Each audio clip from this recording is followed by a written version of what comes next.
us these miracles. Are they true? Have you witnessed any of them? Like, can you confidently, categorically state with every single iota of conviction in you that some of these miracles or all of them are real? It's a very strong question, but I'll answer you. I will tell you, Captain, no. Hello everyone, you're welcome back to my YouTube channel.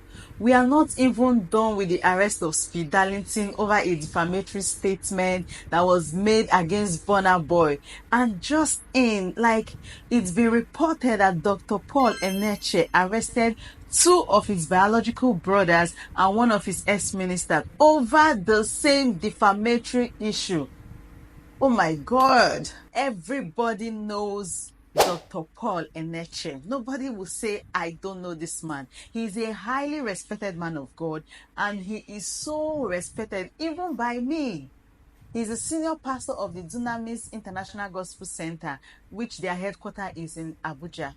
He's from Benue State, I think the Idoma tribe, and he's by profession a medical doctor, which the Lord called him and he came into the ministry. His wife is also a medical doctor, but they are all into the ministry together. Their doctrine is so sound in Christendom, and they have a very strong and clear calling for restoring people back to God and helping them fulfill destiny. A lot of it can testify to this. Dr. Paul Eneche has built Dunamis Church for almost 30 years today, and the church has succeeded in being one of the biggest churches in Nigeria, if not the biggest, because it has a capacity of 100,000 persons, which most mega churches don't even have. And by doing so, he has built a strong reputation for himself, both in the secular world and in the religious background. Everybody knows this man, you know. So guys, on the 7th day of January, which is just like 6 days ago, it was reported that two of Dr. Paul Eneche's brother, including an ex-pastor of the Dunamis Church, were remanded in custody. This whole incident started when they were arrested on an allegation of cyberbullying and defamation, but they were granted bail the following day. I think they were arrested on the 7th, granted bail the following day, and they agreed to maybe settle the matter amicably. So they were instructed to come back to the police station on the 10th and 13th of January. And upon their appearance on Monday, being the 13th day of January, at the police force headquarters, they were held in custody. The remand order was to take them to a prison called Kefi Prison in Nasarawa State. Okay, to me, I feel like for you to invite someone back to the police station and you hold them in custody and at the same time obtain a remand order, I think this was already a calculated event. They already knew what they were going to do to those people when they appear at the station. And that's why it's very important to go to the police station with your lawyer. But you guys don't listen, you know. So for me, I feel like the remand order was already in motion before they even arrived the police station. May Nigeria never happen to us in the name of Jesus. People will say there is no law in Nigeria, there is no law in Nigeria. Oh, it's not for you. If you don't have money, that's when you know law is important. Now, let's do a brief analysis on the personality of persons that were arrested by Dr. Paul Eneche. I'll start with the ex-minister of Dunamis, Abraham Daniel Omo. The story about this man is not encouraging at all. If you go online, you will not see even one good testimony about this man. He was the ex-pastor in Dunamis. He pastored at one of the churches in Dunamis. And sources provides that he was at the media department before he became a pastor in 2014. It was allegedly reported that the first move the man made was to sell a portion of land belonging to the church, which the church was using at that time to conduct their foundation class. Can you imagine? He also opened a school in the church name and he managed it or mismanaged it. It was also reported that during the stay in the church, a lot of fraudulent complaints were just coming against him. There is also a member of their church that came out online and said at that point there was something they called Zonal Grant Initiative, which an American foundation wanted to introduce to the church, that this man used the platform to extort members of the church. As a result of the incident that happened between the grants and the pastor, a lot of members left the church at that time. Now, report has it that he's a narcissist, a manipulator, and even very fraudulent. Also, his ex-wife, I think Matilda Linus, granted an interview stating that the man has no focus. She also narrated how they came into Dunamis Church. And according to her, they were so hopeless. In fact, she was on her way to go get an abortion, where she stumbled across the poster, and then she met a pastor that took her to Dunamis, and just there they became so committed and dedicated, and the church welcomed them in as their own family. And that was how Abraham became a pastor in the church. She also mentioned that the things or the little things that he had at that point in life was given to him by Dunamis. In fact, he was nothing without that church, and they granted him unmerited favor while he was in the church. Even amidst people, even the members of the church, they were like, this favor that daddy is granting to you is just too much. I wish I had the same favor like you. You can imagine. In this life, it's the people you know and that really know you, people you've really helped. Why is it so that will turn around and stab you at the back? She was saying that even if anybody has to say anything about Dunamis Church, it shouldn't be her husband, because her husband benefited unmeritedly from the ministry. The ex-wife really uncovered a lot of mysteries. And you might be saying this statement might not be true. My dear, if you go online and you have like 7 reports or 10 reports of a particular person and none of them is actually anything positive, my dear, there's a truth in that. So even if I don't even believe them, as I'm speaking to you right now, he has a Facebook page where he calls himself a humanist. He also opened a GoFundMe account. You can go and check it out. He's asking people to donate for supporting him for what happened to him between himself and Paul Eneche. Like, people should donate to support him. Can you just imagine? So it's a lifestyle thing. Even very dark man has even mentioned his experience, personal experience with this man, showing he's a narcissist and is very fraudulent. Now let's talk about why he left Dunamis. You know, the headquarters keep having series of reports and complaints about all this allegation against him.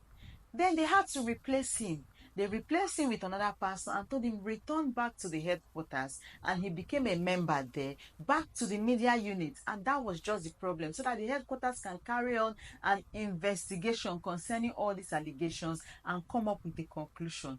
These were the reason why he left. The wife said it, another member of the church said it. It's all over the social media. So basically, looking at the scenario or the situation, you realize that it's just an ego thing. It was hard for him to actually accept that a pastor, I was once a pastor in a branch and now I'm now a member. No, I can't take this. And he left the church. Now, back to the petition. It was reported that the petition was written against them for cyberbullying and criminal defamation.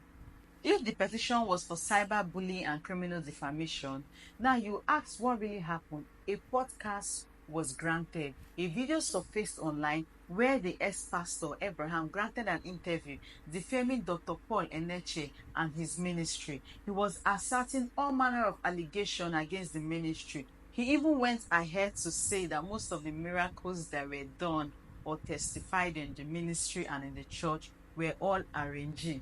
Can you imagine the gravity of defamation? If you really go to the podcast and watch this podcast, you will realize that there are a lot of defamatory statements contained in it.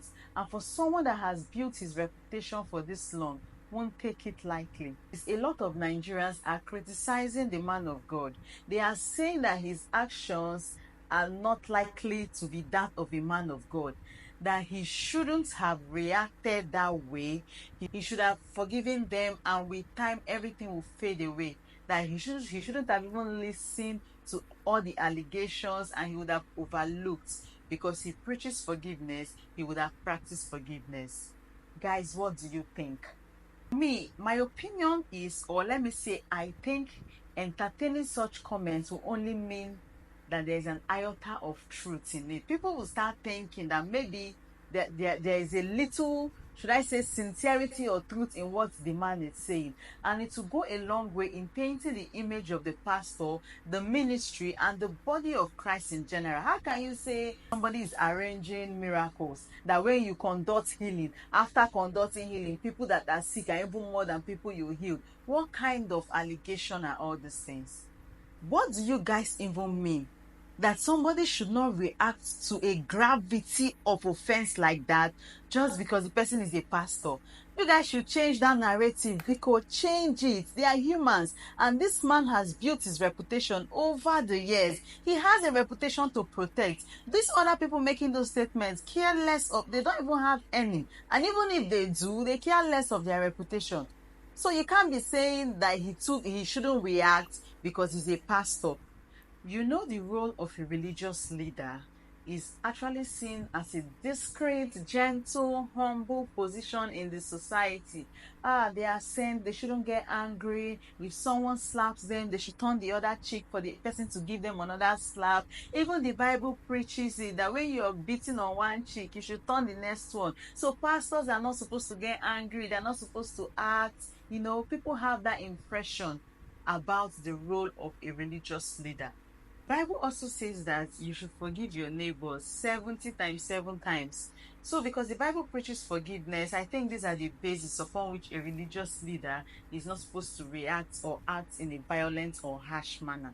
They consider using police, arresting him, taking him to the putting him in custody, in the prison, all those things, that it's something that a secular leader or secular man should do. Mind you, Burna Boy did it and people are castigating it. Then it shouldn't even be heard that a religious leader took those steps. My fellow Nigerians, let's look at it this way. This is not just a call out to the pastor, but to his entire ministry, the Dunamis Church, and the entire Christianity at large. Because if a church like this is being accused of doing something like this, then there is an implication that most churches, this is what they do. So it's not a good call out for a single individual to call out someone and paint the reputation of a church that has been built for 30 years, especially in a media space where the whole world can access it. To me, I think it shouldn't be taken for granted. I won't take that for granted. Even Jesus won't. My only concern, or my only opinion, is that our daddy, Dr. Paul, shouldn't have gone through the police route. He should have used civil routes, like sue them for defamation, because using civil means fits his personality and his office as a pastor. You know, he's supposed to be gentle, but he should have reacted by suing them, and he shouldn't have maybe used the police. It's a more subtle way, and it won't raise so much dust and controversy as it's raising now. If he had sued them for, let me say, 20 billion or 10 billion naira damages, anyways, how are they going to even get the money? I think these are the things he calculated, because where he wants to get 20 billion, he's already on Facebook asking people to help him. Even the experience he had with Very Dark Man, he was asking for money as well. So maybe Dr. Paul felt like he can't recover any money from them. Using the police, in my own opinion, getting a remand order just immediately, written and signed, within some hours, just shows abuse of power. And people of his standing and caliber shouldn't be associated with things like that. That is just my opinion. But I feel like for him to react, he has every right to react. As a matter of fact, even Jesus Christ is up there in heaven, clapping for him, telling him, "My son, I thank you for standing up for us." This is my thought. Let me know what you think about this whole incident in the comment section. Don't forget to subscribe to my YouTube channel. Turn on the notification bell so you'll be the first to know whenever I bring you gossip, because this is what we do here.